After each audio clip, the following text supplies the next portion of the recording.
Hello guys, আজকে আমি এসেছি গোয়ালচাঁদপুর গ্রামে এবং গোয়ালচাঁদপুর এলাকাটা একটু ঘুরে ঘুরে দেখলাম এবং রাস্তাঘাটও দেখলাম। খুবই সুন্দর পরিবেশ, কিন্তু একটা রাস্তা হওয়া বাকি আছে, যেটা ওই মাঠের ভিতর দিয়ে যাচ্ছে।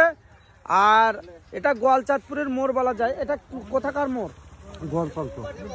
আচ্ছা আচ্ছা, এই গোয়ালচাঁদপুর মোড়ে এসে দেখছি এখানে খুব বেচাকেনা হচ্ছে। এই চপ, বেগনি, পেঁয়াজি, হ্যাঁ, এখানে চরম বেচাকেনা। আপনারা যদি সুস্বাদু চপ, বেগনি, পাঁপড় খেতে চান তাহলে অবশ্যই আমার এই ভাইজানের কাছে এসে একটু খেয়ে যাবেন।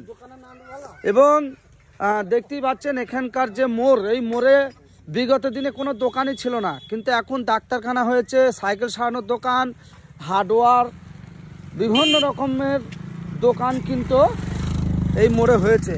তা মোড়টা আমি সম্পূর্ণ ঘুরি দেখানোর চেষ্টা করছি আপনাদের কাছে। আপনারা দেখতেই পাচ্ছেন আমি এক একদিন এক একটা এলাকায় গিয়ে সেই এলাকার বিস্তারিত তুলে ধরার চেষ্টা করি।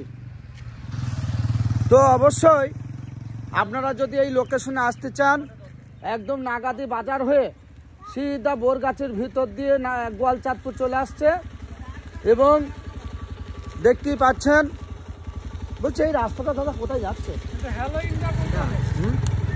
এটা তোমার যাচ্ছে বেগে, বোরামপুর, তারপর সীতাপুর, মানে অনেক গ্রাম আছে এদিকে।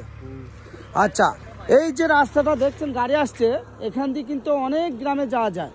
তাছাড়াও আপনাদের কাছে এই গোয়ালচাঁদপুর, তারপরে সংযুক্ত খুদপলাশি আছে, তারপরে বৈরামপুর আছে, বিভিন্ন গ্রাম নিয়ে কিন্তু আজকে এই গোয়ালচাঁদপুর মোড়টি অবস্থিত।